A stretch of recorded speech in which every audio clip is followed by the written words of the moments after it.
Bonjour à tous! Alors aujourd'hui, je suis très contente de vous retrouver pour une nouvelle vidéo. Aujourd'hui, nous allons encore naviguer ensemble à travers différents cours et séances commentées. Et on va s'axer un petit peu plus sur le pouvoir du regard. Et à quel point, grâce au regard, on va pouvoir apaiser le cheval, mais aussi lui montrer cette fameuse limite, sans avoir besoin d'apprendre la bulle, sans avoir besoin de repousser le cheval quand il est envahissant. Voilà, vous allez découvrir comment, grâce à ce travail avec le regard, on peut vraiment guider le regard du cheval à l'endroit exact où on veut qu'il aille. Vous allez voir que c'est vraiment très puissant. Ceux qui me suivent depuis un petit moment savent déjà un petit peu ici de quoi je vais parler, mais ce sera de nouveau un petit peu plus détaillé avec des exemples illustrés. Tout ça, ça va de pair, vous allez le voir, avec le suivi de main. Ma main, que je demande toujours au cheval de venir suivre ma main, que ce soit dans les plis, quand on marche, quand on suit une direction. La main, elle est à la fois un guide et une limite. Dès que je montre une direction au cheval avec mon bras, c'est un guide qui est bienveillant, qui est rassurant, mais en même temps, c'est une limite qu'on ne peut pas franchir.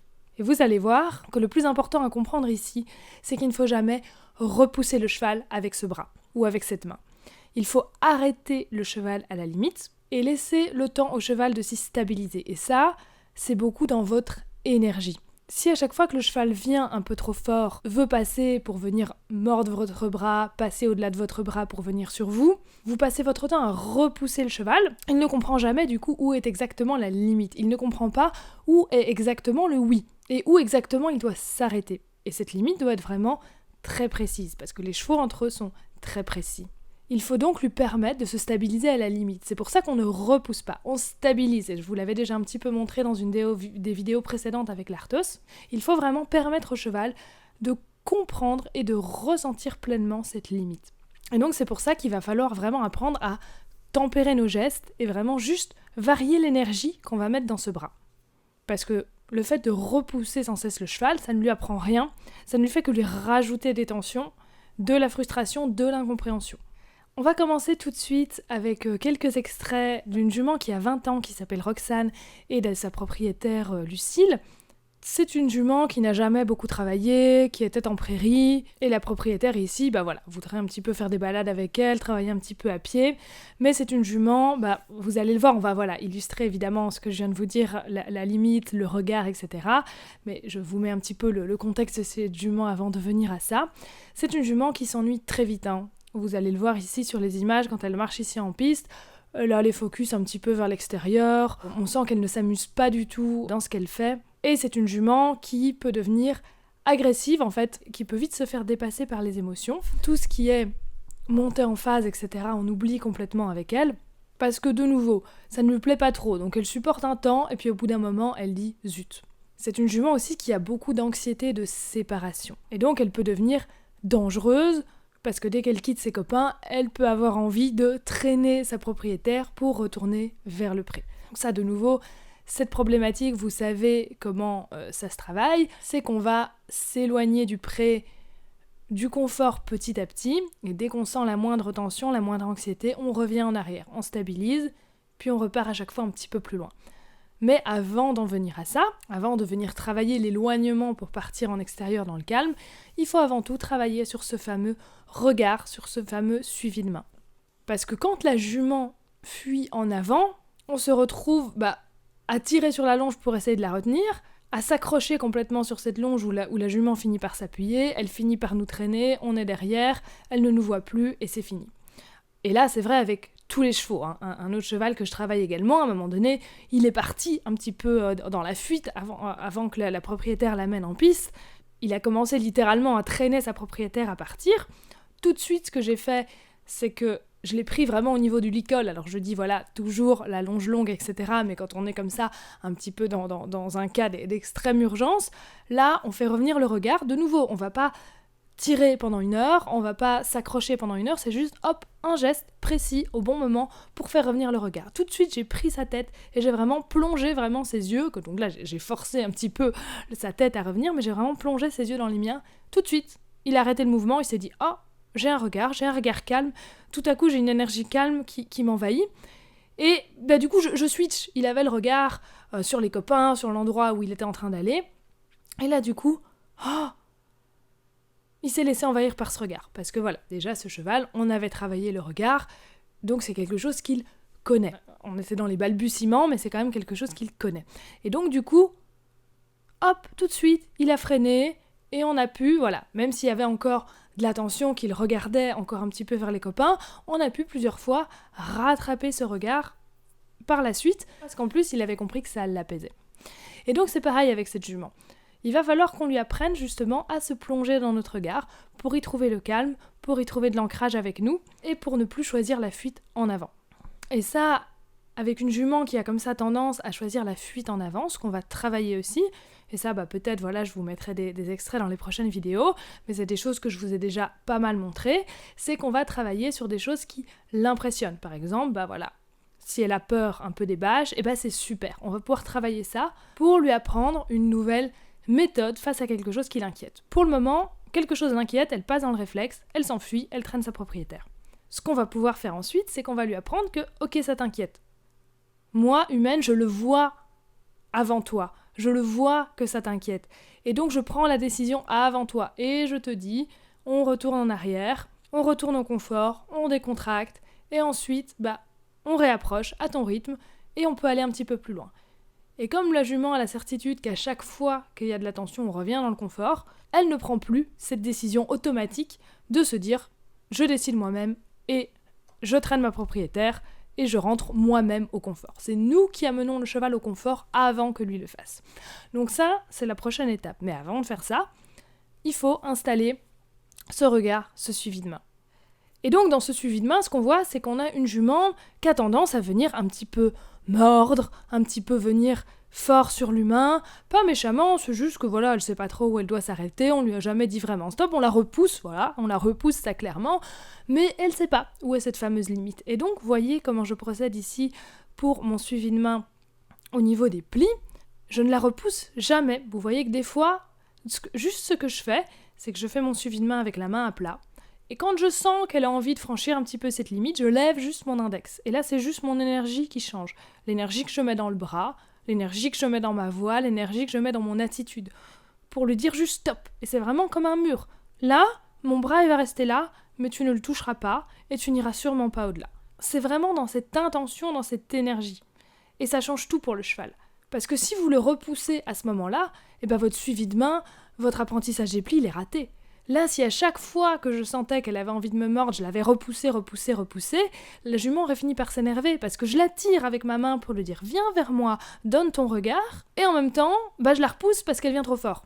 Et donc du coup, la jument, au bout d'un moment, elle va me dire « mais qu'est-ce que tu veux ? Tu veux que je vienne ou tu veux que je m'en aille ?» Donc, oui, je veux que tu viennes, simplement je veux que tu t'arrêtes là.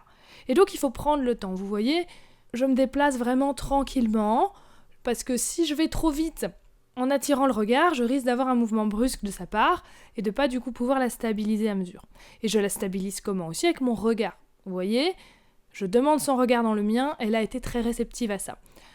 Tous les chevaux ne donnent pas le regard aussi vite, elle tout de suite elle s'est plongée dans mon regard et c'était très très beau parce que au bout de vraiment 3-4 secondes dans mon regard, tout de suite, son œil s'est un petit peu ouvert, elle s'est mise à cligner des yeux et on a même eu une bouche qui s'est détendue, alors qu'elle était un petit peu tendue avant, à l'idée de se dire « oh là là, on va encore faire une séance, ça va être chiant ».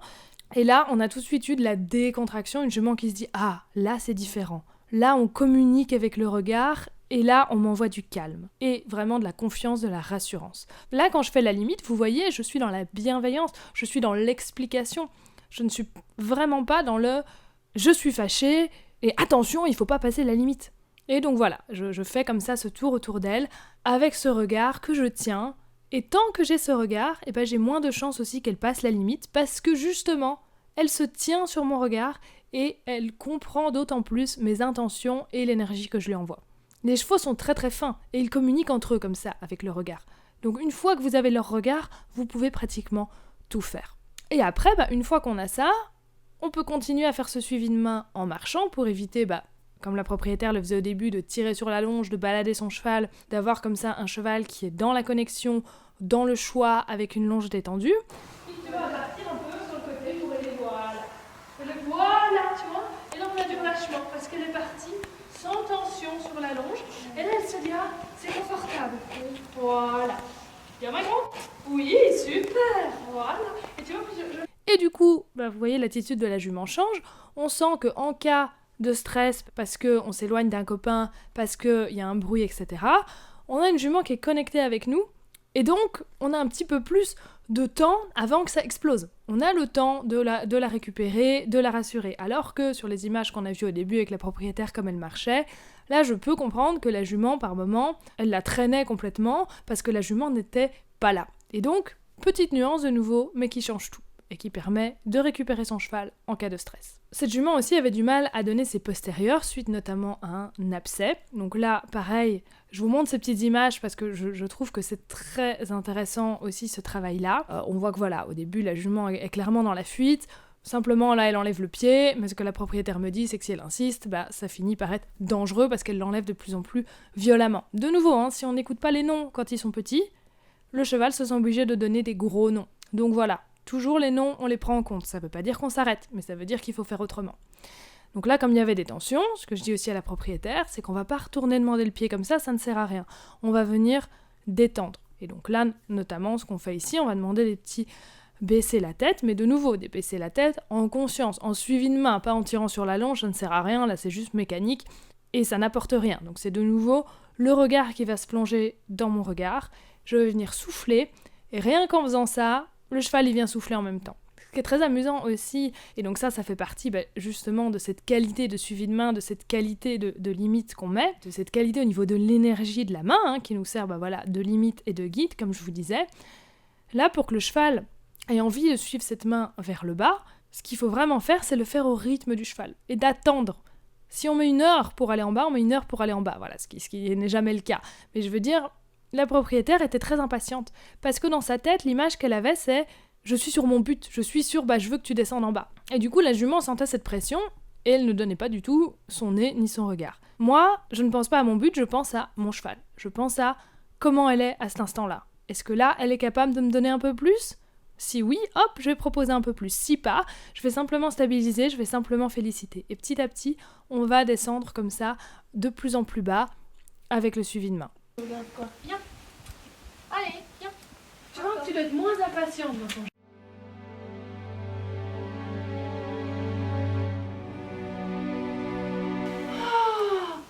Tu vois la différence? Je prends le temps et je note à chaque fois que la réponse est bonne et je viens souffler. C'est qu'en fait tu penses à ce que tu veux avoir. Dans ta tête c'est je veux qu'elle ait la tête en haut. Oui, c'est pas ça. Dans ta tête c'est je l'observe et je vois comment on est à chaque instant. C'est là je la regarde. À quoi elle est prête? Là, on stabilise doucement. Est-ce qu'on peut encore descendre un peu? Oui, super. Et tu vois, à chaque fois je suis presque surprise qu'elle me suive plus bas. Parce que j'ai pas dans l'objectif de me dire je veux être en bas absolument. Et donc vous voyez, c'est des petites nuances, mais dans l'intention, ça change tout.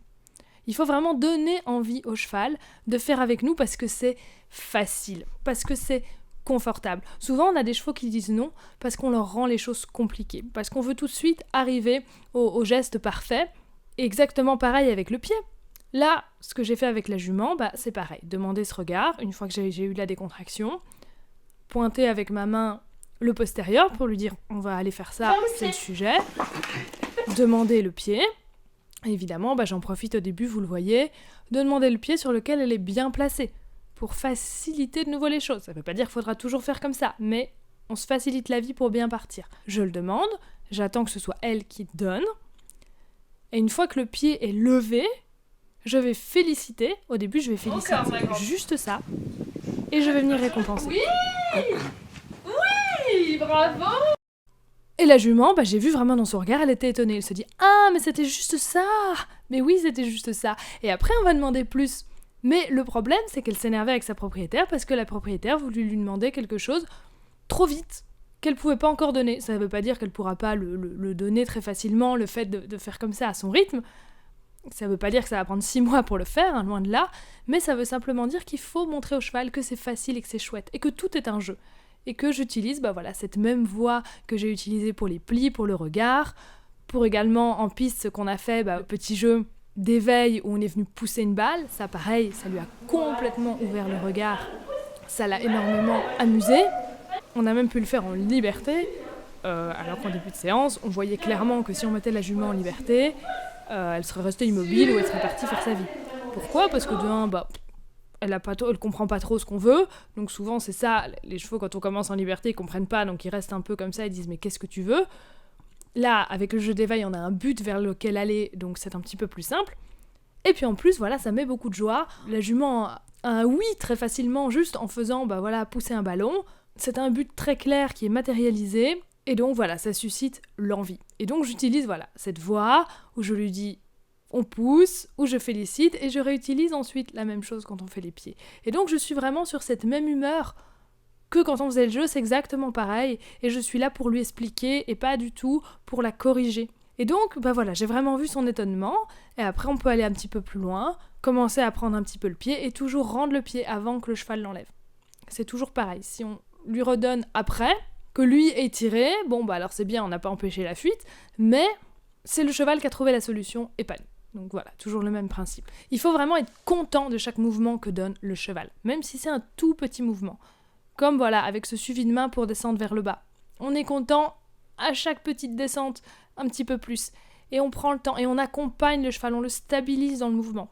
Souvent, le suivi de main, je vois les gens vont beaucoup trop vite avec la main, ils descendent trop vite, et donc le cheval perd ce contact avec la main. La main doit toujours rester à la même distance du nez, et doit attirer. C'est le nez qui vient vers la main. Et donc si vous descendez votre main trop vite, le cheval ne va pas suivre et vous perdez ce contact. Et donc ça doit vraiment être comme un aimant, mais pour que ça aimante, il faut pas partir trop loin. On demande très peu et à chaque fois on dit au cheval, est-ce que tu peux aller un petit peu plus loin ? Pour le suivi de main comme pour donner les pieds, c'est toujours pareil. Et on pense pas à plus, on pense pas à aller tout au bout, on pense juste à est-ce que tu peux faire un tout petit peu plus ? Et pareil quand on descend comme ça vers le bas. Si je sens que la jument a envie de mordre un petit peu, je vais prendre le temps de stabiliser. Ensuite, on va continuer à parler un petit peu de cette fameuse limite qu'on instaure grâce au regard, grâce au suivi de main, avec notre cheval l'Arthos, que vous avez déjà vu dans une vidéo précédente que je vous remets ici. Pour lui, le contact physique, ça se passe beaucoup mieux déjà, petit update. Au niveau du pansage, on est pratiquement ok, pas encore sur les jambes, mais sur le corps, la propriétaire arrive à faire un pansage en se reculant toujours en cas de tension. Et la preuve en est que, vous voyez sur ces images, le cheval, il est quand même bien brossé, beaucoup plus que la dernière fois. Et c'est quelque chose qui est de plus en plus accepté parce que fait à son rythme. Ici, avec l'Arthos, je vous avais déjà montré un petit peu la dernière fois. Je vous invite à retourner voir la vidéo précédente où il y avait déjà quelques images avec lui. J'avais commencé déjà à lui expliquer, comme c'était un cheval qui avait tendance à littéralement venir sur l'humain, voire carrément à attaquer quand on faisait des demandes. Et donc j'ai vraiment dû lui réexpliquer qu'il pouvait s'en aller, qu'il n'était pas retenu, et que je lui montrais la direction. Quand à chaque fois il venait un petit peu fort sur moi, je lui montre la direction pour lui dire tu t'en vas par là, tu t'éloignes. Et qu'il prenne cette solution simplement de fuir et pas de venir attaquer. On va voir qu'un petit geste suffit. Et ce jour-là, l'Arthos, je pense qu'il a dû faire une chute, ou je ne sais pas ce qui s'est passé, mais il est vraiment bloqué tout le côté droit. On n'a pas de pli à droite, et ça c'est à cause du physique, pas du mental, et on a énormément de tension. Au début, comme je voyais qu'il y avait beaucoup de tension, je m'étais dit, peut-être cette fois, on va avoir besoin de faire un petit peu de complétion, de évacuer le stress avec quelques foulées de trop, pour venir chercher ensuite un contact olfactif, et venir retrouver le calme à partir de là. J'ai été agréablement surprise parce que le départ au trot s'est fait assez facilement, il avait des tensions, donc je pense que de lui-même il se disait allez, partir au trot ça va me faire du bien. Souvenez-vous, la propriétaire me disait que au niveau de la mise en avant c'était complètement bloqué, donc là je me dis c'est bien. Par contre clairement son allure, là j'ai vu tout de suite, il boite, et d'ailleurs après quand j'ai pensé à reproposer le trot, là clairement il s'agaçait. Mais là, je pense vraiment pour une raison physique. Donc là, le côté complétion, on le met en pause, on va attendre évidemment qu'il ait vu l'ostéo. Du coup, tension parce qu'il était pas bien dans son physique. Donc là, ce jour-là, on pouvait pas faire grand-chose. Les plis, c'était pas confortable, l'allure, c'était pas confortable, marcher, ça allait, mais quand un cheval est comme ça mal physiquement, il est aussi mal mentalement. Il se sent pas sûr, il se sent plus vulnérable, il a d'autant plus besoin du coup d'être près de ses congénères, donc c'est très dur. Donc dans des circonstances comme ça, en général, on ne travaille pas et on attend que ça aille mieux.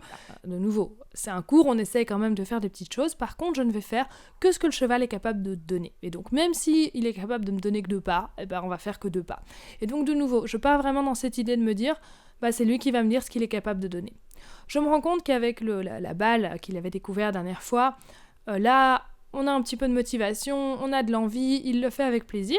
Donc je me dis, ok, on va partir simplement là-dessus. Et avec ce petit exercice qu'on avait commencé à mettre en place la dernière fois, où il se portait en avant, où on avait vraiment cette mise en avant qu'on apprenait à partir de là, ici, à partir de ce petit exercice qu'on a refait, on a pu déjà voir que son regard est beaucoup plus précis, il n'a jamais loupé la balle ou que je la mette dans la piste, même si elle était loin, il était beaucoup plus connecté à la direction que je lui montrais. Donc on a déjà une belle amélioration ici. Et avec ce petit exercice, on a travaillé plein de petites choses. Et déjà, de se lancer, de se mettre en avant vers ce dispositif, de suivre la direction que je lui montre avec le bras. Je vous ai dit tout à l'heure, quand je sens qu'il y a de l'agressivité, je lui montre la direction pour lui dire « tu t'en vas par là ». De nouveau, vous voyez, la limite, ce n'est pas le repousser, ce n'est pas lui dire « non, viens pas sur moi » et je te repousse et je fais des grands gestes, c'est juste lui dire « ok, va par là en fait, voilà ». Et c'est tout. Et moi, je fais mur. Et tu me passes pas dessus, tu passes là. Il y a plein de places, tu passes là-bas. Et sans venir agresser le cheval. Et par ce petit exercice, on lui apprend dans le positif ce que c'est que le bras qui pointe, ce que c'est que la direction. Et donc du coup, on associe ça en plus à du positif, et quand on lui montre la direction, quand on a un petit peu de tension qui monte, c'est d'autant plus facile parce que c'est pas un geste qui est associé à quelque chose de négatif. Alors que quand vous faites vos gestes pour repousser votre cheval en agitant la longe vers lui, etc., souvent quand on fait ça, c'est que c'est un petit peu trop tard que le cheval est déjà sur nous, le cheval, il associe littéralement ce geste. Déjà, c'est de la pression, avec la longe dessus, c'est pas agréable. Et en plus, comme vous ne faites ce geste qu'à ce moment-là, il l'associe clairement à un moment pas sympa. Donc, vous voyez toutes des petites nuances comme ça. Également, avec cet exercice de venir pousser la balle, on confirme un peu ce qu'on avait commencé à faire l'autre fois, que on vient toucher, mais on ne vient pas mordre la balle, on ne vient pas chipoter, donc on apprend le stop, ça qu'il a très très bien compris. Regarde, voilà, c'est bon, bien. Super! Ça c'est bien, voilà. Doucement. Oui! Voilà, je dis stop et je viens récompenser. Donc je ne le tente pas, je dis pas stop et je viens te laisser le nez au-dessus de la balle et te frustrer. Non, tout de suite je viens récompenser et je viens lui changer les idées. Mais du coup, comme c'est pas difficile, comme il n'y a pas de frustration créée par ce stop, du coup ce stop il le fait de plus en plus facilement et il peut le tenir de plus en plus longtemps et à terme il pourra même le tenir en ayant la balle sous le nez. Mais pour le moment, voilà, je reprends son regard avec moi pour ne pas qu'il soit tenté par mordre, par chipoter avec la balle, et pour créer ainsi de la frustration. Et du coup, le stop devient quelque chose de facile. Comme je vous disais tout à l'heure, il faut rendre les choses faciles à votre cheval. Il faut que chaque chose, ça soit « Ah oui, mais c'est évident, si c'est que ça, je peux le faire ». Et donc, vous voyez, là je vous montre les images, quand on met pas le stop, vous voyez ce qui se passe. Donc voilà, vous voyez que c'est quand même important, et à quel point, en effet, il le fait bien quand on lui demande au bon moment. On apprend ça, et on apprend aussi, après cet exercice, à venir quitter. Et ça, je vais en reparler tout de suite de cette notion de quitter, à lui dire « Ok, c'est fini, tu viens pas sur moi, je vais réinstaller l'exercice ailleurs, mais tu ne viens pas m'envahir. » Et donc ça, pareil, juste par un petit geste, ou juste par un petit peu d'énergie, il n'y a pas toujours besoin forcément de tendre le bras, mais juste pour dire « Non, voilà, tu me contournes, tu viens pas sur moi. » Et donc ça, voilà, c'est toutes des petites choses qu'on installe grâce à ça. La direction, s'en aller, se connecter avec le regard, le stop, et c'est toutes des choses qui vont resservir après. La direction, ça peut resservir tout le temps, même pour lui demander de s'en aller quand il vient trop sur nous, lui demander d'aller dans un dispositif précis, savoir se connecter, savoir se déconnecter, savoir faire stop avec un exercice, c'est toutes des petites notions vraiment importantes, donc c'est un petit exercice tout bête, mais vous voyez, ça permet de mettre dans le positif plein de choses, mine de rien. Le but, c'est toujours de travailler mine de rien, et de mettre vraiment la base pour tout à partir de ça. Aujourd'hui, s'il avait été bien, on aurait presque pu avoir le trot vers la balle, parce qu'il était bien en avant, mais j'ai pas voulu pousser la mise en avant. Pourquoi ? Parce qu'il y avait cette boiterie, et que du coup un confort, et que si j'avais poussé à ce moment-là, qu'est-ce que j'aurais eu ? J'aurais eu un trot, un galop, mais dans la fuite. Et de nouveau, le trot, le galop, naturellement, ça a une allure de fuite. Donc quand on le travaille avec le cheval, il faut vraiment essayer que ce soit dans le positif. Alors quand c'est dans la complétion, là, en effet, on redéclenche la fuite pour évacuer des tensions, mais quand on est vraiment dans le partage avec le cheval, là, c'est important que l'allure ne soit pas du tout dans la fuite. Donc on a ici un regard qui est beaucoup plus stable, qui va beaucoup plus loin. Souvenez-vous, on était parti de ce très beau ping-pong à la fin de la séance avec le regard. Alors on avait vraiment commencé à avoir ce focus qui est à la base de tout, pour avoir un cheval présent et qui n'est plus dans ses mémoires négatives. Rattraper la mobilité des yeux, c'est vraiment la base de tout. Et bien évidemment, comme dans les séances précédentes, dès que c'est trop, dès que ma demande, je sens que c'est un petit peu trop, tout de suite, je m'éloigne et je m'en vais avant que lui s'en aille. Quand on a le regard, ça veut dire que l'humain, comme le cheval, est dans la conversation. Et donc, je dois mettre fin à cette conversation le plus possible avant que le cheval y mette fin de lui-même. Et donc, vous voyez, après la balle, j'y mets fin, je déconnecte mon regard, je fais éventuellement mon petit geste ou juste je mets mon énergie pour lui dire « tu me contournes, tu pars ailleurs mais pas sur moi ». Et c'est très important d'avoir ce contact visuel juste avant de couper, pour lui dire « ah, là on va stopper et là je vais couper ». Si le cheval il vous regarde pas et que tout à coup vous vous détournez, le cheval avait coupé la connexion avant, et donc du coup il peut justement revenir vous chercher pour dire « ah bon alors qu'est-ce qu'on fait ?» Donc il faut bien lui montrer, hop, voilà, c'est fini, on raccroche en quelque sorte. Je lui préviens que je vais raccrocher. Et ce qu'on fait à la fin de cette séance, c'est qu'on travaille justement avec la propriétaire sur ce petit dispositif pour qu'elle travaille justement on part ensemble, je lui montre la direction, on fait le stop, et ensuite le petit geste pour qu'il s'éloigne. Et donc elle me disait elle-même qu'elle était étonnée à quel point, oui en effet, un petit geste peut suffire pour qu'il s'en aille et qu'il ne lui vienne plus dessus. Alors qu'avant, elle avait l'impression qu'elle devait en faire beaucoup pour que, après qu'ils aient eu une interaction ensemble, il s'en aille. Donc de nouveau, ça paraît un exercice tout simple, mais quand on le fait, on prend justement conscience de la complexité et de toutes les petites choses qu'il y a derrière.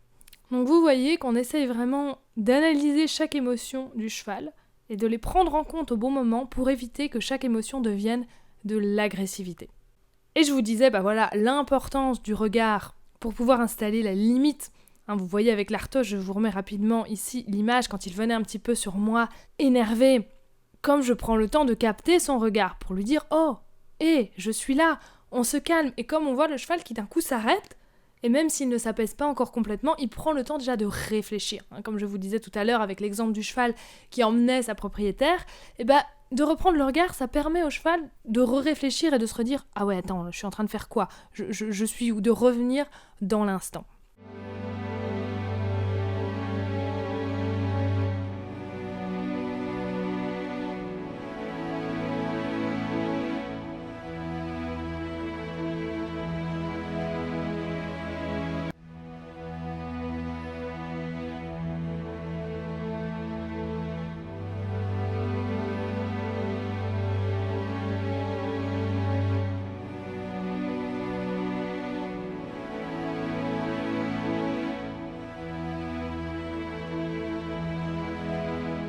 Et là, on en vient tout de suite à un petit exemple avec Abantos. Vous savez qu'Abantos, il a des moments où il est un petit peu plus dans les tensions. Et de nouveau, ces tensions, c'est important de les évacuer à mesure. C'est comme le vase qui se remplit. Je vous dis toujours, on vide le vase à mesure. On n'attend pas qu'il soit au sommet et que ça explose. Et donc, à un moment donné, il avait des petits moments de trot dans la piste. Je voyais qu'il était un petit peu tendu et surtout qu'il arrêtait chaque trot sans jamais évaluer, qu'il plongeait tout de suite la tête dans l'herbe. Et donc, à ce moment-là, moi, je ne peux pas l'aider parce que j'ai pas son regard. Il plonge tout de suite la tête dans l'herbe. Et donc, je peux pas avoir ce contact visuel pour l'aider. Et en plus, ça je vous l'ai dit, on l'a vu avec l'étalon Kilian, un cheval qui ne fait pas de posture d'évaluation, ça veut dire qu'il n'a pas ce mécanisme de décontraction, du moins à cet instant T, et du coup c'est important de lui rendre ce mécanisme de décontraction parce que c'est un mécanisme de décontraction naturel. Et le cheval, le but c'est évidemment qu'il se décontracte tout seul par les mécanismes qu'il a pour ça et pas qu'on doit venir le faire à sa place. Donc là, quand je vois qu'il n'évalue plus, je vais reproposer un petit peu de trot, et je vais vraiment proposer ce petit trot jusqu'à qu'il évalue vers moi. Et là, dès que j'ai de nouveau cette posture d'évaluation que je viens féliciter, là, je viens vers lui et je propose ce contact olfactif. Souvenez-vous, la posture d'évaluation, c'est très important parce que c'est toujours une porte entre deux états. Le stress et la détente. Donc tout à l'heure, il était dans le stress, il faisait pas la posture d'évaluation, donc il broutait en restant dans le stress. Il essayait de s'apaiser en broutant, mais le stress était clairement encore là.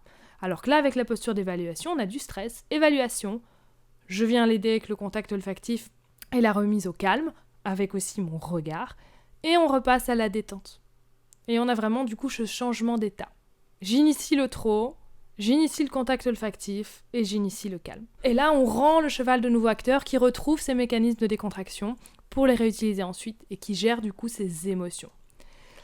Complétion qui permet aussi de montrer au cheval que la fuite n'est pas bloquée, qu'il peut aller évacuer ses tensions et que ces mécanismes de défense vont donc à complétion. Tout ça, c'est basé sur des études scientifiques, notamment sur tout ce qui est réécriture de la mémoire. J'en avais parlé en détail dans une vidéo que je vous remets en lien ici. Et cette pratique de la complétion est donc basée sur ces études, ça nous vient du Canada, et vous avez déjà sûrement voir plusieurs praticiens qui font la complétion, qui ont été formés au Canada. Vous avez dû remarquer que moi dans mes vidéos, c'est vrai que j'initie un petit peu différemment, c'est-à-dire que je fais très attention à ne pas venir rajouter des tensions pour venir les évacuer ensuite, mais c'est un petit peu dommage de rajouter des tensions. Donc je profite en fait d'un moment de tension pour montrer au cheval que la solution n'est pas de venir évacuer cette tension sur moi ou dans l'agressivité, mais de venir l'évacuer dans la fuite. Et donc c'est un moment où le cheval est un petit peu en demande à ce moment-là. Alors que si on part d'un cheval calme, qui n'est pas sur une tension, et qu'on vient venir lancer ce mouvement en avant à ce moment-là, ça peut provoquer un petit peu des tensions à ce niveau-là. Donc voilà, moi en tout cas, je sais que j'aime bien profiter d'un moment de tension, de reprovoquer un petit peu la tension pour montrer que la solution cette fois est différente, ce qui rassure aussi beaucoup le cheval. Et lui montrer que voilà, la fuite n'est plus bloquée justement en cas de tension. Et c'est pour ça que souvent la complétion, vous allez voir que les premières fois je me contente du pas, parce que je veux que le cheval comprenne déjà le mouvement, que ça fasse sens pour lui, que c'est le mouvement de s'éloigner pour aller évacuer à distance. Et petit à petit, quand ça c'est bien compris, là, je peux demander un petit peu plus de trot de galop pour vraiment venir évacuer les tensions dans le mouvement, parce que oui, les tensions s'évacuent mieux quand le mouvement est un petit peu plus rapide. Mais j'essaie vraiment de ne pas pousser, parce que je veux présenter ça comme une aide pour le cheval.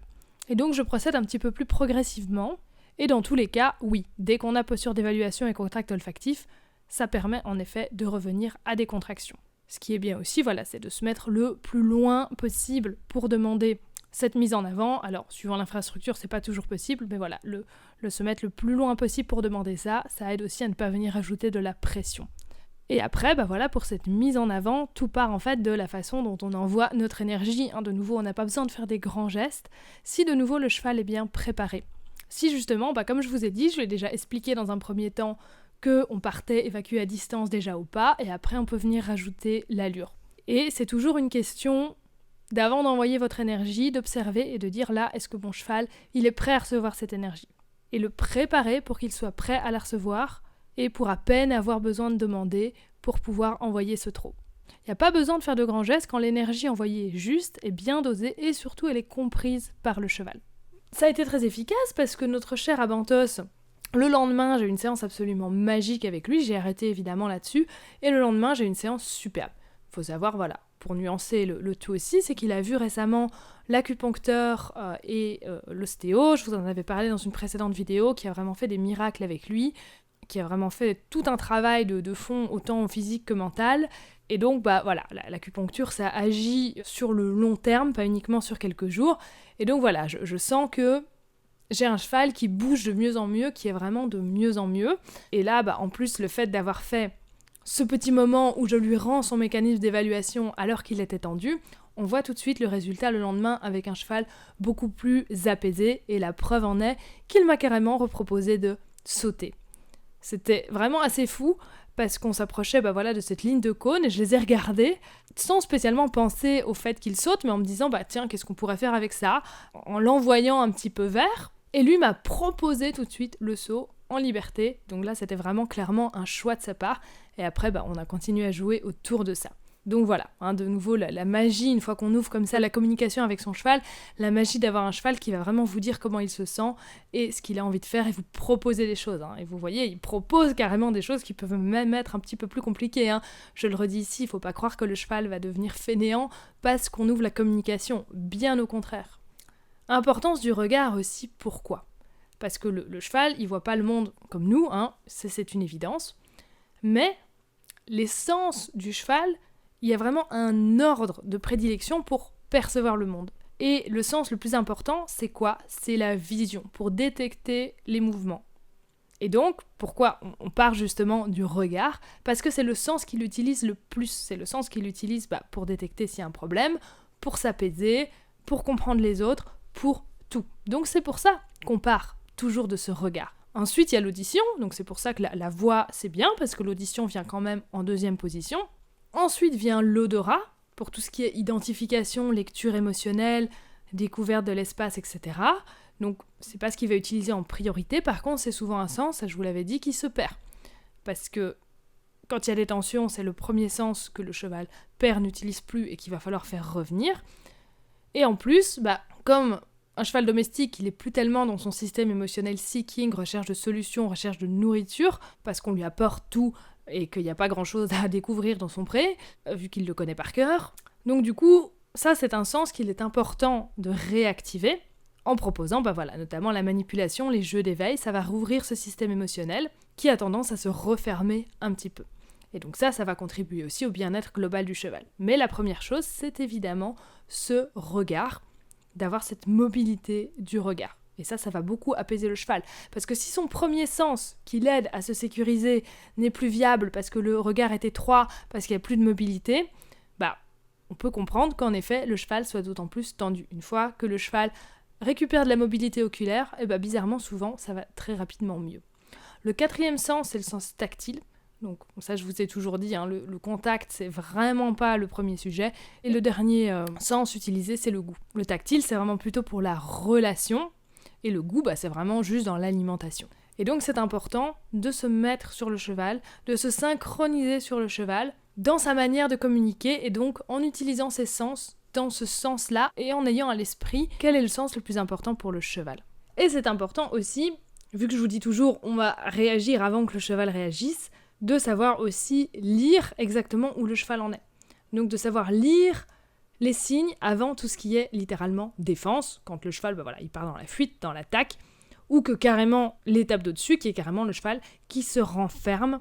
Souvenez-vous, avant d'en arriver jusque-là, on va avoir au début des signaux d'apaisement, le détournement de tête, les clignements d'yeux un peu plus rapides, le cheval qui se détourne carrément complètement avec le corps, tous des signaux qui disent « Ah, j'essaye de revenir à l'apaisement, j'essaye de revenir au bien-être ».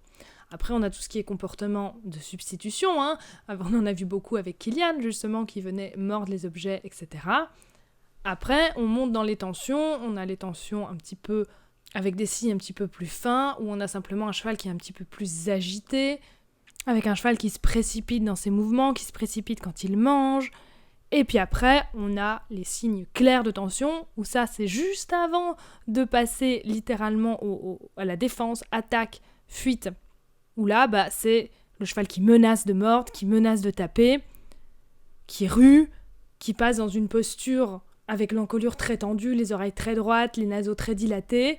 Et donc ça, en général, les gens, qu'est-ce qu'ils font ? C'est qu'ils disent que leur cheval est tendu quand le cheval en arrive là. C'est-à-dire qu'ils commencent à menacer de mordre, à mettre les oreilles en arrière, à menacer de taper, à passer en tension maximale globale sur le corps. Mais tout ce qui a été avant, ce que je vous ai cité, les signaux d'apaisement, les comportements de substitution, les micro-signes de stress, tout ça a été ignoré. Et donc c'est pour ça que c'est vraiment important de réagir dès les plus petits signes. Et pareil entre chevaux, un cheval qui chasse tout le temps les autres, on est dans les gros signes de stress, on est dans la phase juste avant les comportements de fuite et d'attaque. Un cheval qui est tout le temps en train de pousser les autres chevaux, c'est clairement du stress. Même souvent de la redirection de stress. Ça, je vous l'ai toujours dit en troupeau. En domestication, on a souvent des chevaux qui ne parlent plus entre eux, qui n'interagissent plus entre eux parce qu'ils sont trop dans le stress. Ils ne se répondent même plus, ils sont juste en train de rediriger leur stress les uns sur les autres parce que l'endroit est trop petit. Et après, de nouveau, chaque cheval réagit d'une manière différente par rapport à ce stress, par rapport à ces conditions. Certains chevaux vont se mettre à crier, à tout le temps chasser les autres. D'autres vont au contraire vraiment se murer dans le silence et vont venir ne plus rien dire, ne plus répondre. Et donc quand on va avoir des chevaux qui vont venir leur demander quelque chose, le cheval ne va plus répondre. Et c'est le cas de certains chevaux qui se font mordre, qui se font taper, parce que ils ne répondent plus du tout aux autres et ils sont juste là en train de se murer dans le silence. Ça aussi, c'est une forme de stress. C'est un petit peu comme l'humain. L'humain, face à une situation stressante, il peut ou crier ou se renfermer sur lui-même. Et plus le cheval va être apaisé, ça pareil, ça revient à ce que je vous disais tout à l'heure, plus le regard va aussi se poser plus facilement sur les autres, sur les objets, plus le regard va être focus. Et plus les chevaux vont être polis entre eux. Normalement, quand deux chevaux se croisent, ça je vous l'avais déjà expliqué aussi, quand chacun va dans une direction opposée au moment où ils se croisent, chacun va regarder les postérieurs de l'autre, juste un petit coup d'œil pour dire « on est ok », personne tape, on peut passer. Et ça, c'est quelque chose que je vous avais dit aussi que vous pouvez faire. Jetez ce petit coup d'œil, regardez votre cheval, en ayant son regard évidemment, regarder ses postérieurs et lui dire « Ah, est-ce que c'est ok ?» Et ça, plus vous avez des chevaux apaisés, plus ils vont faire ça entre eux, plus ils vont être polis. Et si vous voyez que vos chevaux, ils se croisent comme ça sans se regarder, c'est soit qu'ils s'entendent très très très très bien et qu'ils savent qu'il n'y a pas de souci, soit c'est que c'est clairement de l'impolitesse liée justement au stress. Et ça, pour ceux qui font du shiatsu, qui sont plus dans tout ce qui est médecine chinoise, etc., ils vont plutôt vous parler du fait que les émotions doivent circuler dans le corps. Et c'est pour ça que quand on fait de l'acupuncture, du shiatsu, on va avoir des fois, votre acupuncteur, votre praticien shiatsu va éventuellement vous dire, dans cet organe c'était froid, ça ne circulait pas, il y avait plus d'énergie, ou au contraire il y en avait trop, ça débordait, et on va répartir cette énergie, répartir ces émotions pour rééquilibrer tout ça. Et le regard, ça va dans les deux sens. Parce que les problèmes arrivent souvent avec les chevaux quand on ne se regarde plus. Si vous regardez votre objectif, comme je vous disais tout à l'heure avec le baisser la tête, vous ne regardez plus votre cheval. Soyez là avec lui et c'est lui qui va vous dire comment avancer. Et ça, on a un très beau tableau qui a été fait par le docteur Sophie Côté, qui est psychologue experte en reconsolidation de la mémoire chez l'humain et chez l'animal, qui travaille chez Equine Communication. Elle nous a créé un très beau tableau qui s'appelle le violentomètre. Je vous le mets ici dans la vidéo, mais je vous mets les sources dans la description et je vous invite à consulter sa page et son travail. Et donc, qui nous dit quand est-ce que le cheval est dans le vert, quand est-ce que le cheval est dans le jaune-orange qui commence à ne plus être ok, et quand est-ce que le cheval est dans le rouge qui n'est carrément plus ok. On travaille dans le vert, donc avec un cheval curieux, actif, expressif, en sécurité, qui avance, qui communique. Quand on commence à passer dans le jaune, on a un cheval qui commence à être crispé, éteint, qui obéit mécaniquement, qui continue à faire, mais qui n'est plus ouvert, qui n'est plus dans la communication. Dès que vous sentez que votre cheval se crispe, s'éteint, qui n'est plus dans la communication, qui fait mécaniquement, ça, ce sont des indices que vous devez revenir dans cette fameuse zone de confort, que vous devez revenir en arrière pour avoir un cheval qui est dans la communication, qui est expressif, etc., etc. Et donc après, dans la partie complètement droite du tableau, on a qu'est-ce que fait l'humain pour que le cheval soit dans le vert. Donc ça, c'est des choses que je vous ai dit également très régulièrement, mais je vous laisse le consulter. Le premier point, c'est évidemment qui écoute les signaux, même les petits subtils, c'est le premier point. Et qui donc, dès qu'on voit que le cheval, il est plus complètement ok, il le ramène dans le confort afin que le cheval soit de nouveau vert et qu'il puisse réavancer ensuite. On voit que dans la partie jaune, demander au cheval d'arrêter son attitude au lieu de comprendre les réactions. Ça, c'est ce que beaucoup de gens font. Et on voit que ça, c'est ce qui commence à pousser le cheval vers l'inconfort. On voit que la nourriture est mentionnée également dans ce tableau, au niveau du chantage alimentaire. Ça, je vous en avais déjà parlé également. C'est quand on fait vraiment de la surenchère. On sent que le cheval est stressé, mais on vient quand même l'attirer avec une carotte pour qu'il fasse quand même. Ça, oui, clairement, c'est être violent. Dans la partie droite, on voit, quand on commence à passer dans le jaune, dans le rouge, dans le orange, que l'humain commence à passer un petit peu dans la violence. La violence n'est pas que physique, elle fait beaucoup de dégâts en étant mentale et émotionnelle. Et donc je pense que ce tableau, ça peut être pas mal pour voir un petit peu où on se situe. De nouveau, des erreurs, on en fait tous, c'est bien justement de les voir, et donc n'hésitez pas à me dire en commentaire si par rapport à ce tableau, vous me dites « Ah tiens, j'ai quelques comportements dans le jaune ou dans le orange dont j'avais pas forcément conscience, et qu'en le lisant là, ça me fait tilt ». Vraiment, le message que veut faire passer ce tableau, c'est que peu importe la technique qu'on utilise, on n'est pas là dans l'idée de faire du renforcement négatif, du renforcement positif, c'est pas du tout ça l'idée.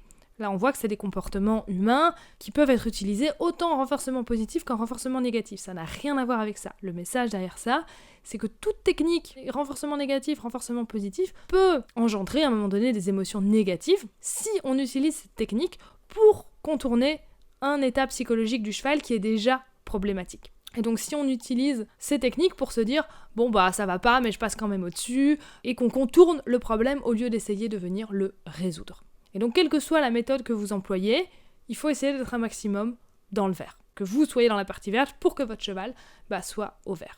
Et vraiment vous demandez, quand je fais ça, quel est l'impact sur mon cheval ? C'est pas quel comportement j'ai. Quand je fais ça, quel comportement j'ai ? Oui, si je fais ça, mon cheval saute. Ok.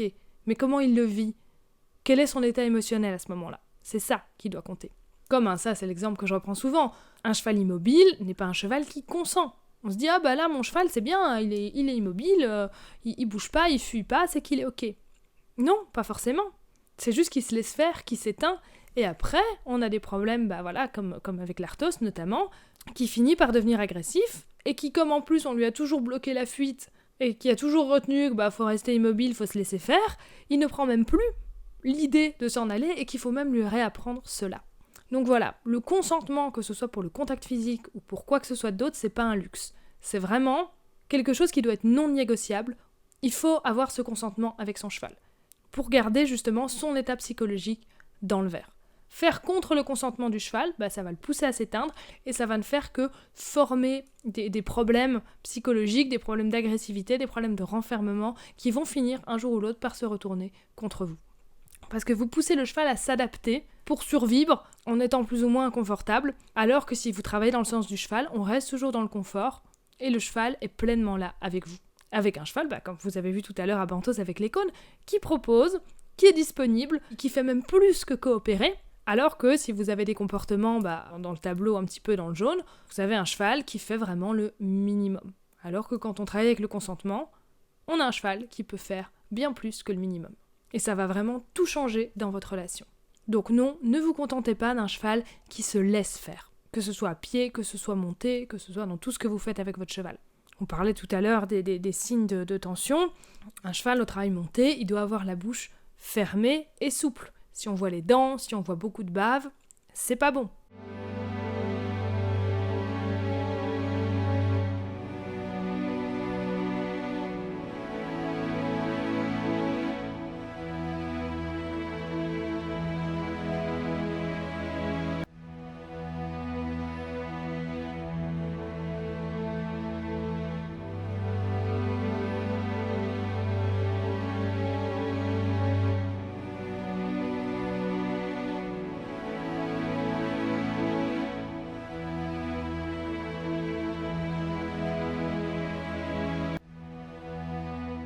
On continue tout de suite avec le prochain chapitre où on va reparler de Kilian et des progrès qu'il a fait. Et donc voilà, notamment au niveau du regard. Également, je vous invite à retourner voir les vidéos précédentes pour comprendre un petit peu d'où on part. C'est un étalon qui a énormément de tension, énormément de comportements de substitution. On reprend vraiment le travail complètement à zéro, en reculant dès que les demandes sont trop pour lui. On a passé un petit peu par la complétion également. On a rouvert la curiosité vers les objets en évitant un maximum la compulsivité. Et on a commencé évidemment à travailler avec ce regard qu'on commençait à avoir sur nous, qui a permis justement de sortir plusieurs fois de ces comportements de substitution. Et là, on va plus loin, parce que c'est la première séance où on arrive à guider son regard sur nous, et puis carrément envoyer ce regard vers un objet, vers un endroit où aller, avec précision. Donc ça, c'est vraiment super. Signe que ce cheval commence à aller mieux, c'est qu'en début de séance, on lui met toujours son ballon, Souvenez-vous, la première séance, vous l'aurez pu jouer pendant des heures avec. Il était littéralement en comportement de redirection de stress sur ce ballon. Il essayait d'évacuer une partie de ses tensions là-dessus. Et donc, à chaque début de séance, on met le ballon, un petit peu aussi en tant que baromètre, pour voir un petit peu où il en est. Ici, il n'y a presque pas de toucher. Et le ballon, en plus, a été laissé toute la séance dans la piste. Les fois précédentes, on l'enlevait, parce que sinon, on aurait eu un cheval pendant 1 heure sur le ballon. Là, ici, il ne l'a plus regardé du tout de la séance. Ce qui montre, c'est qu'il commence à se sentir mieux au niveau de ses tensions. Au début, j'ai un petit peu de trop, il vient faire sa posture d'évaluation, se décontracter tout seul, c'est super. J'ai ensuite un très beau contact olfactif. Le contact olfactif, attention, je vous le redis ici, c'est toujours avec le dos de la main la plus basse possible. Et après le contact olfactif, c'est très important aussi de proposer tout de suite un sujet. C'est pas je fais le contact olfactif et puis je sais pas trop ce que je fais. Non, les chevaux c'est comme ça, ils font le contact olfactif et après il y en a un qui propose un sujet. Soit on se déconnecte, soit on bouge ensemble, soit on fait un contact physique. Mais il faut proposer quelque chose. Bouger dans une direction et inviter le cheval à nous suivre, ou au contraire se déconnecter. Au début, je ne faisais que me déconnecter, parce que c'était déjà bien d'avoir le contact olfactif, je voulais pas que la tension monte, donc je me déconnectais. Je coupais le regard, je lui disais que c'était fini. Là, ici, je vais pouvoir l'inviter à bouger avec moi. Donc, surtout, ne soyez pas vide après le contact olfactif.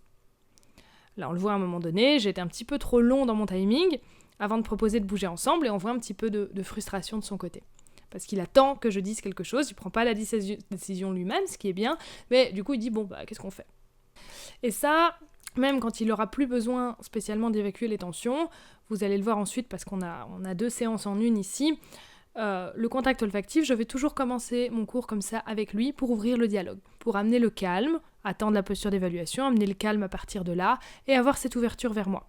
Et donc cette fois, je sais qu'il est capable d'évaluer, donc j'attends vraiment qu'il évalue vers moi. Avant, même s'il évaluait un peu vers l'extérieur, bon, c'était déjà bien. Là, ici, j'attends vraiment qu'il évalue vers moi. Et s'il faut que je redemande un petit peu trop, je redemande un petit peu trop. Mais j'attends vraiment cette belle posture vers moi pour avoir l'ouverture et commencer à partir de là. C'est un petit peu comme un bonjour. Donc là, dans cette séance, ce que je vais faire, c'est que je vais me mettre sur son rythme. Et là, c'est la première fois où je fais ça qu'il me note. Souvenez-vous, la dernière fois, je vous avais dit, je faisais un petit peu ça, mais il ne notait pas encore complètement. C'était vraiment les balbutiements. Là, il commence à noter, à dire « Ah, tiens, j'ai quelqu'un qui me suit ». Ça montre qu'il est plus présent, que le regard est revenu. Il note un petit peu plus ce que je fais. Et donc, du coup, il commence à donner le regard. Ça, c'est top. Petit à petit, du coup, je peux commencer à initier un petit peu des choses et lui demander des directions différentes. La dernière fois, on était vraiment dans des balbutiements. Là, on est plus avancé. Au début de la séance, il était en énergie haute, donc moi aussi je me mets en énergie haute. Je commence pas à me mettre tout petit en bas, sinon il ne me notera pas. Je pars haut comme lui et je vais le ramener petit à petit plus bas avec moi. Dans cette séance, il commence à me suivre un petit peu sans agacement. Avant, il suivait vraiment dans le dos un petit peu les dents en avant, voilà. Je refais mes plis de gauche, de droite, je commence à avoir le regard aussi de loin, c'est super. Et c'est la première séance où je fais autant de demandes. Donc c'est une grande avancée. De nouveau, je vous conseille d'aller voir les vidéos précédentes pour comparer. C'est la première fois ici que je fais de vraies conversations. Et pas juste une toute petite demande, hop, je m'en vais avec la tension monte. Ici, je peux continuer et converser avec lui plus longtemps. Avant, c'était vraiment quelques secondes, je reculais parce que ça commençait à devenir trop. On parlait des micro-signes de tension tout à l'heure, du violentomètre également. Bah voilà, je me reculais tout de suite pour qu'il repasse dans le vert. Ici, on reste en liberté, il se met en connexion plus facilement avec moi, il me donne le regard. Je propose des directions de loin. Voilà, la proximité, on en reparlera après, mais c'est aussi source de tension. J'avais disposé une bâche par terre, pour voilà, de nouveau avoir un petit but, l'inviter à explorer, pour qu'il explore sans compulsivité. Ici, on a une belle exploration, il ne vient pas gratter, il ne vient pas s'énerver, une belle avancée. Il ne me donne pas seulement son regard, comme je vous disais tout à l'heure, mais j'arrive ensuite à guider son regard sur les choses. Donc ça, c'est un énorme progrès. Il est plus posé et il se laisse guider. C'est pas important qu'il passe sur la barre ou la bâche, c'est pas le sujet ici. Ce qu'on veut, c'est des conversations. C'est que le regard se pose sur ce que je lui montre et qu'il pense à ce que je lui montre, à cette barre, à cette bâche, qu'il y pense sans compulsivité, sans tension. Après qu'il passe dessus ou pas, je m'en moque. Donc dès que j'ai le regard sur l'endroit que j'ai pointé la barre ou la bâche, tout de suite je félicite. Il adore ces interactions sans pression. Et à la fin, dès que je suis contente, hop, tout de suite il vient s'arrêter. Et donc du coup c'est très facile d'avoir des arrêts sur la bâche. Parce que ce que je fais, c'est que je félicite dès qu'il regarde la bâche. Du coup il se dit, oh c'est chouette. Du coup il a envie encore plus d'aller vers cette bâche. Vu qu'il dit, apparemment, quand je la regarde, elle est contente. Donc il va carrément sur la bâche. Et après, comme je suis très contente, carrément, hop, il s'arrête. Et il prend sa récompense sur la bâche. Donc vous voyez l'importance d'encourager et de féliciter au bon moment. Si vous attendez que votre cheval marche sur la bâche pour féliciter, il marchera jamais sur la bâche, en quelque sorte. Là, rien que de féliciter le regard, de lui-même, il a envie d'y aller. Même si c'était pas le but, mine de rien, on y arrive.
Là, on a une belle longue conversation. Je vais vraiment couper le regard avant que lui le fasse, comme je vous disais tout à l'heure. Pour pas justement qu'on se monte en tension, c'était déjà très bien comme ça. Pour lui dire, ok, c'est bon, c'est super. C'est pas une récompense, c'est juste j'arrête avant que les tensions montent. Parce qu'il y a trop de demandes. Vous voyez, au niveau des demandes, on peut demander beaucoup plus que la fois précédente. Vous voyez comment on avance crescendo.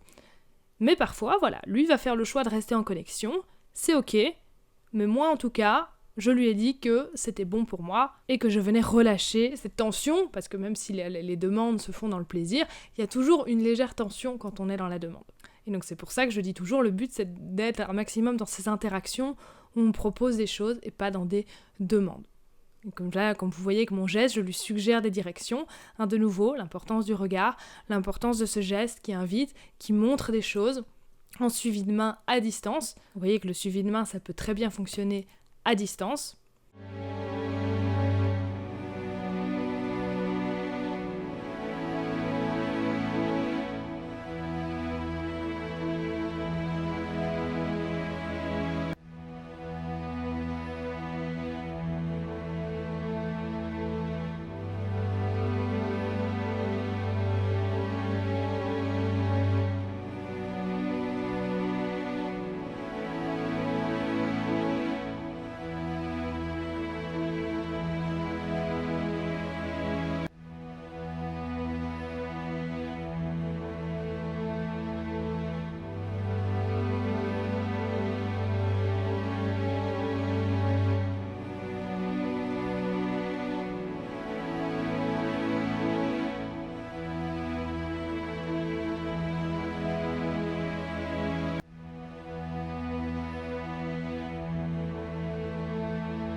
Ensuite, on passe avec la longe. Là, c'est beaucoup plus dur parce que il se dit, bah ça y est, on va de nouveau me restreindre le mouvement. Donc je dois lui montrer qu'il a du mou et que ça ne change rien.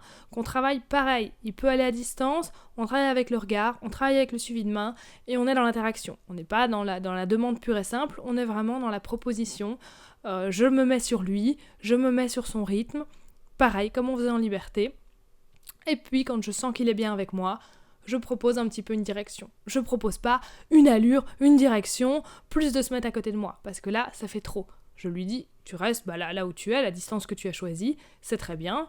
Tu choisis l'allure, mais je te propose une direction. Non, je ne fais pas tous les paramètres à la fois. Donc là, on voit, dès qu'il a la longe, tension, il se remet à remordre un petit peu la bâche, la barre, ce qu'il ne faisait pas du tout en liberté. Donc c'est bien signe que ces comportements, c'est bien du stress. On vient décontracter tout ça, je lui montre qu'il a du mou, que la fuite n'est pas bloquée. À la fin, on a un très bon passage. Il comprend que la longe ne change rien. On a cette même conversation entre nous. Et je viens poser son regard sur la barre. Là aussi, c'est une conversation cheval. Avec le regard, on se pointe des choses. Voilà. Avant, les premières séances, souvenez-vous, il me venait un petit peu dessus ou il m'ignorait. Ici, on a une vraie conversation et on commence vraiment à marcher ensemble.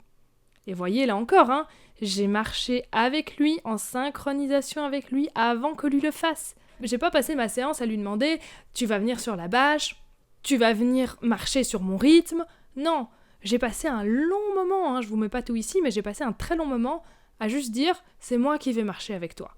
Je te demande rien, je marche juste avec toi. Et quand il a commencé à me noter, comme je vous le disais, j'ai dit bon, est-ce que toi tu voudrais pas aussi marcher avec moi ? Et ça s'est fait vraiment comme ça. Et quand je le suis comme ça, de derrière, et que je me mets sur son rythme, je le suis vraiment sans pression. Et souvenez-vous, l'arrière-main, c'est aussi l'endroit où la pression est ressentie le moins fort. Et je propose une petite chose quand j'ai son attention et que je deviens intéressante. Seulement là. Je ne force rien. De nouveau, je place mes demandes au bon moment. Je prépare avant de demander. Je place pas mes demandes dans le vide pour qu'elles ne soient pas écoutées. Très important aussi ici, quand je suis derrière sur les vidéos, je suis vraiment dans le « je te suis ». C'est aussi ma position un petit peu de sécurité, parce que, comme on le faisait dans la complétion, je peux le renvoyer un peu devant s'il devient un petit peu plus énervé. Quand par contre, je commence à lui proposer une direction à me suivre, que ce soit à distance ou d'un peu plus proche, vous voyez qu'à la fin de la séance, on peut être un petit peu plus proche, et que là, donc c'est lui qui me suit, là je passe un petit peu plus vers l'avant-main, vers l'épaule. Donc là, mes demandes peuvent être ressenties à ce niveau-là avec un petit peu plus de pression en effet, mais je ne fais ça que quand c'est lui qui fait le choix en effet de me dire « ok, je veux bien te suivre ». Et donc là, je repasse un petit peu plus devant. Et on le verra très vite là dans la seconde séance avec la propriétaire, où là on a pu l'intégrer un petit peu dans les séances.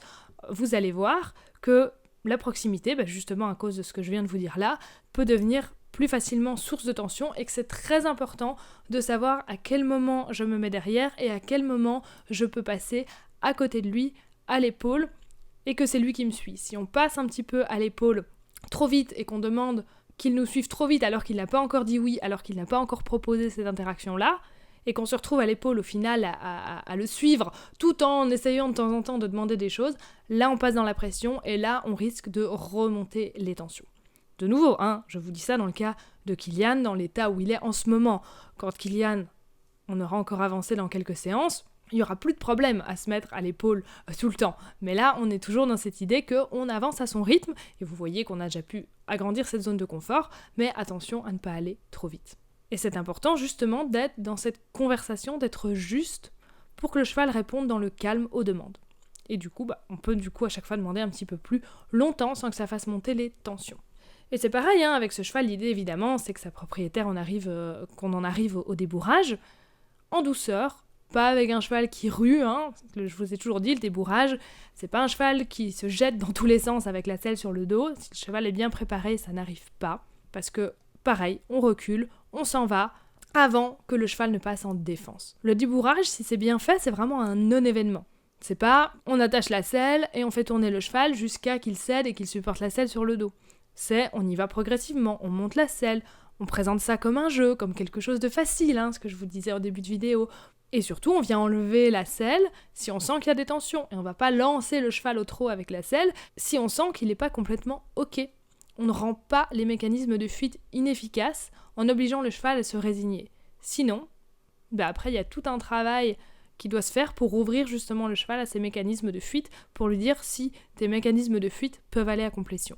Donc il faut vraiment oser prendre le temps pour que chaque chose soit un non-événement. Comme une intégration en troupeau, encore un autre exemple ici, oser prendre le temps, quitte à introduire chaque cheval en longe les uns avec les autres. Souvenez-vous, le premier sujet entre chevaux, c'est bouger ensemble. Si on a trop d'agressivité et qu'on n'arrive pas à intégrer le cheval dans un troupeau, comme je vous ai dit, on intègre toujours le cheval avec chaque cheval du troupeau un à un avant de les mettre tous ensemble, mais même si ce nouveau cheval avec un autre cheval du troupeau isolé ensemble dans une prairie rien qu'à deux pour faire l'intégration, ça se passe mal, on peut carrément ralentir encore plus et venir prendre chaque cheval en longe pour venir cadrer un petit peu la distance et les faire bouger ensemble sans qu'il y ait de risque. Donc voilà, vous voyez qu'on peut vraiment aller très doucement, très au rythme du cheval, suivant ce que le cheval va nous dire si on s'en donne la peine. Et aller au rythme du cheval aussi, c'est prendre le temps de voir plein de choses avec son cheval et ne pas que se limiter à la piste pour dire oh, je veux absolument arriver à cet objectif-là, il faut vivre des choses avec son cheval. Et c'est pour ça que moi, avec mes chevaux, vous savez que j'aime beaucoup l'extérieur et que l'extérieur est un super terrain de jeu. Que vous ajoutiez des embûches ou que vous utilisiez des choses qui existent déjà, c'est un super terrain de jeu pour converser avec votre cheval. De nouveau, sans obligation forcément de faire absolument quelque chose avec, mais de venir explorer, de venir découvrir. Ensuite, je vous montre rapidement ici la séance suivante avec Kilian, où là, je vous disais, on a pu intégrer un petit peu la propriétaire. Là, c'est la première fois qu'on peut faire ça. Comme toujours, je vous disais tout à l'heure, je commence par le contact olfactif pour ouvrir le dialogue. Il faut que ça devienne vraiment une habitude.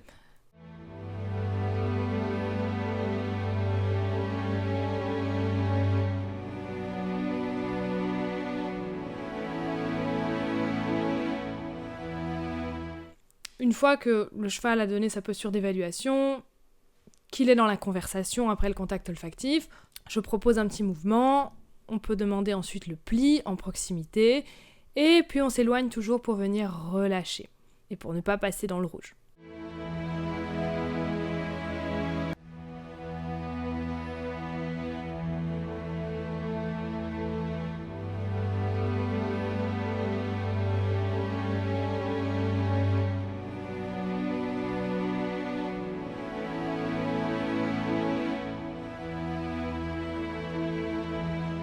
Comme la dernière séance, on se met sur le cheval en marchant derrière pour le suivre. Et petit à petit, quand le cheval s'ouvre vers nous, nous note, nous regarde et dit « Ah, t'es là, ah, on fait quelque chose ensemble, on bouge ensemble, ah oui, super ».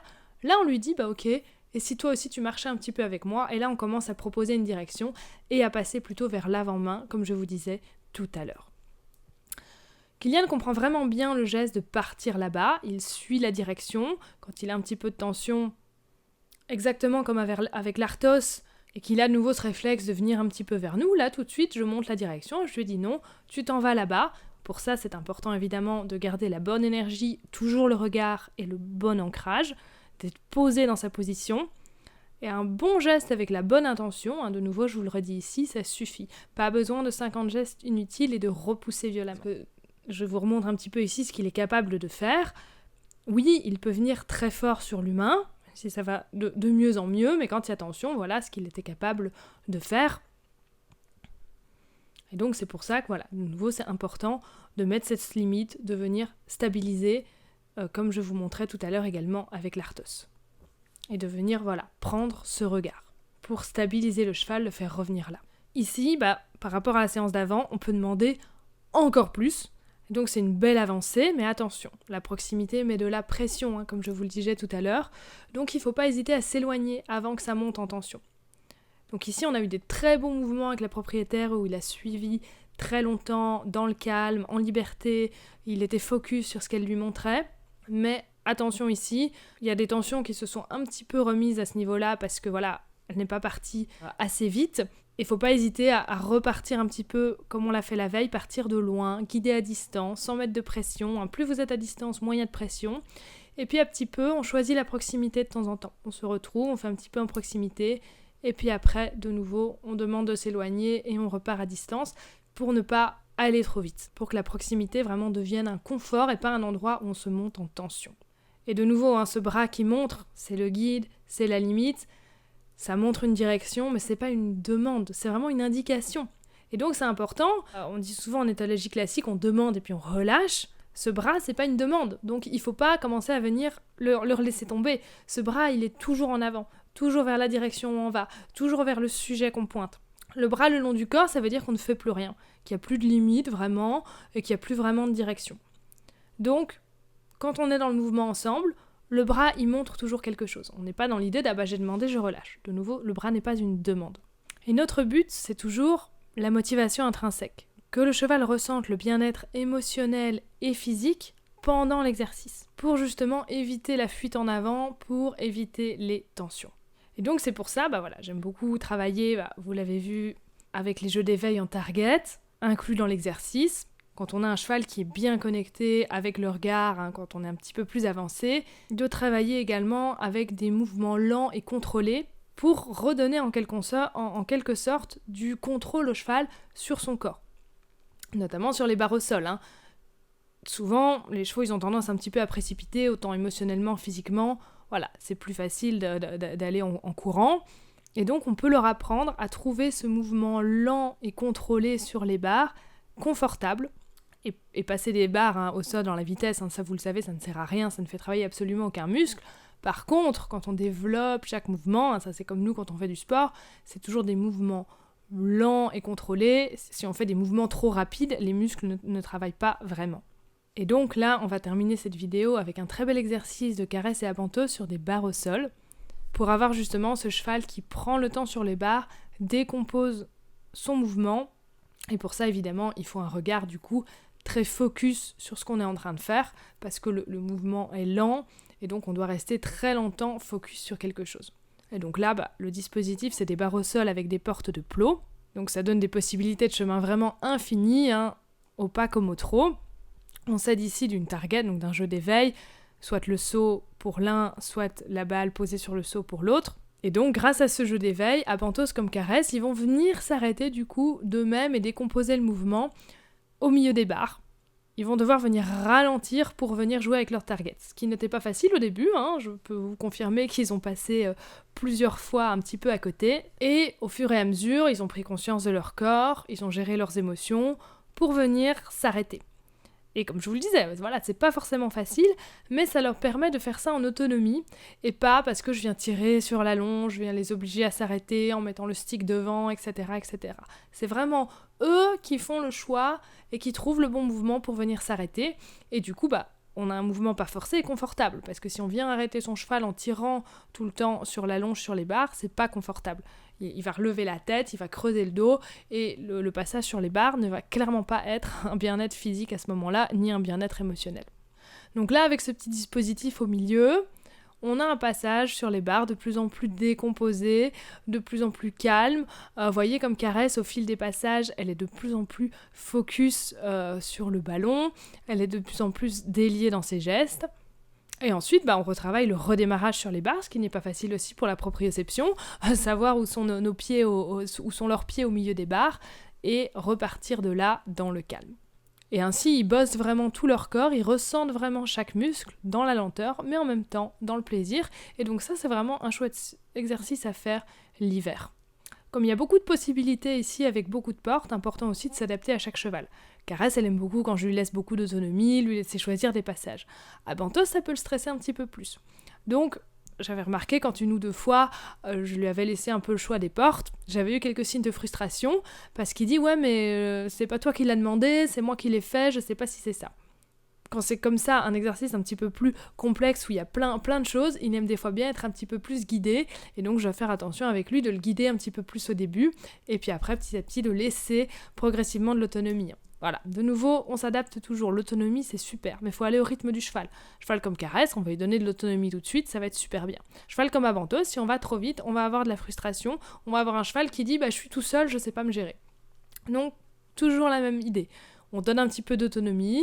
Si ça va bien, on en donne un petit peu plus. On voit qu'on a un petit peu de tension, on revient en arrière, on guide un petit peu plus. Une fois qu'on est décontracté, on redonne un petit peu d'autonomie. Et on agrandit comme ça cette zone de confort petit à petit en laissant de plus en plus d'autonomie. Et en encourageant, l'expression du jeu, les comportements de jeu positifs, on a un cheval, qui s'exprime de plus en plus. Et à la fin, j'ai Abantose qui me propose un petit trot sur les barres, sans précipitation, sans fuite, et donc là, évidemment, je l'encourage. Donc voilà, on arrive à la fin de cette vidéo. J'espère que vous avez encore une fois appris des choses avec nous. Comme d'habitude, je vous attends en commentaire pour venir discuter un petit peu de tout ça. Vos retours me font toujours beaucoup plaisir. N'hésitez pas si vous avez des questions. Un petit pouce bleu, ça fait toujours plaisir. Et puis surtout, abonnez-vous. À bientôt. Merci.